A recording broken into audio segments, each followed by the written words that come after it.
मी तिला नंबर मागितला का? नव्हतं द्यायचं. तिचा भाऊ आणि त्याचे 5 मित्र मला नंबर देत होते 2 तास. लय नंबर दिला रे तुला. हे बघ मीरा भाईंदरचा ब्रिज.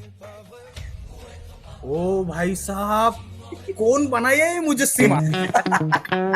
खरं ना 4x1 ब्रिज बनवला त्याला धोती पाडके रुमाल. सरकारने एवढे भारी निवडून दिले आपण, काय नाही रे बाकी. नाही खरंय पण यावेळेस आहे ना काम बघून वोट टाकायचं आपण. हा हे जातीपातीचं राजकारण बास झालं बस का? बस भाई. काय फरक पडत नाही. तू किती आपण निवडून तर ते लोकच येणार. असं कसं नाही फरक पडत भाई. आपण ना तरुण पिढी आहे. आपण ठरवलं ना सगळं बदलतं, कळलं का? आता या तरुण पिढीचं झालं असेल तर ऑर्डर द्या काहीतरी. 2 तास झाला, 2 कटिंग चहा घेऊन बसले, किती उशीर टेबल अडवून ठेवणार तुम्ही? देतो ना काका ऑर्डर. ए काय खाणार तू? मी चिकन ट्रिपल राईस. तू? माझा डाएट आहे. मी आहे ना फक्त एक चीज मॅगी.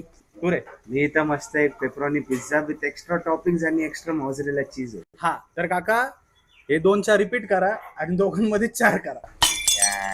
काय माणूस आहेस तू. जरा समजून घ्या, सध्या तरुण पिढी बेरोजगार आहे. कटाळला असेल रे. आपण एखादा नाही तर 2च्या घेऊन दिवस काढतो. यूजीसी इक्विटी एक्ट लागू हो चुका है। इस एक्ट के अकॉर्डिंग हर एक कॉलेज में इक्विटी कमेटी होना इम्पोर्टेंट है और उस कमेटी के जो मेंबर्स होंगे वो एसटी, एससी, ओबीसी और एक वुमेन मेंबर होंगे, लेकिन जनरल कैटेगरी का कोई भी मेंबर हो वो जरूरी नहीं है। चल हे बरं झालं. ते सुसाईड करणाऱ्या विद्यार्थ्यांसाठी एक पाऊल तर टाकलं सरकारने. काय बरं झालं भाई, काय बरं झालं. तू रील नीट बघितली नाही का? अरे कॅन्सल झालं पाहिजे ते युजीसी पहिले यार. अरे काय बोलतोय तू? मग तू विचार कर, जनरल कॅटेगरीचं नेतृत्व करायला एक पण जण त्या कमिटीमध्ये नाहीये. उद्याच्याला कोण पण उठून आमचा फ्युचर बरबाद करायला राव. अरे असं कसं?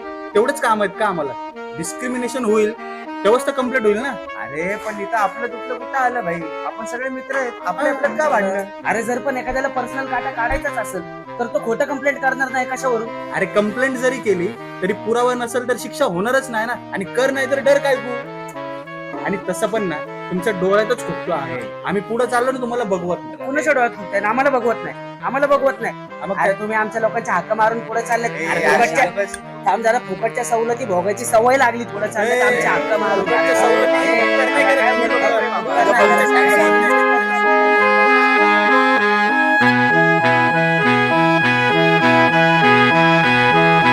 आपल्यामध्ये एवढं भांड्याची गरज नव्हती रे.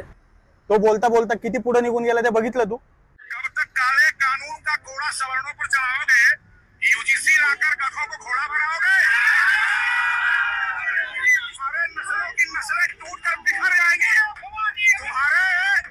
तुम्हारे नस्लों की नस्लें टूटकर बिखर जाएंगी. ये भी तुम सवर्णों का रोआ नहीं उखाड़ पाओगे. प्रोटेस्ट पर्यंत ठीक आहे रे, पण लोकांनी असं नाही बोललं पाहिजे. तुला काय वाटतं, जातीवाद होत नाही का? बघ जातीवाद तर होतो रे, मला पण मान्य आहे. पण हे युजीसीचं जे बिल आहे ना हे पूर्णपणे करेक्ट आहे असं वाटतंय का तुला? हा मान्य आहे मला, त्याच्यामध्ये फ्लॉज आहेत. पण ते पूर्णपणे कॅन्सल करणं हा पर्याय नाही. कॅन्सल नका करू, तात्पुरतं स्थगित करा ना. त्याच्यामध्ये करेक्शन करा आणि परत लागू करा. 4 दिवसात त्यांनी स्थगिती आणली रे बिलवर. इतक्या भारी प्रोटेस्ट. मग जेव्हा रोहित वेमुला आत्महत्या करतो तेव्हा हे लोक प्रोटेस्ट का नाही करत? जेव्हा पायल तडवी आत्महत्या करते तेव्हा का नाही हे लोक प्रोटेस्ट करत?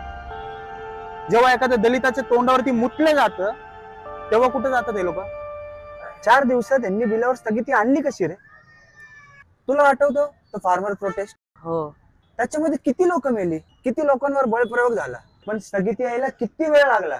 आणि या बिलावर एवढ्या लवकर स्थगिती आली? मला काही समजाना झाले.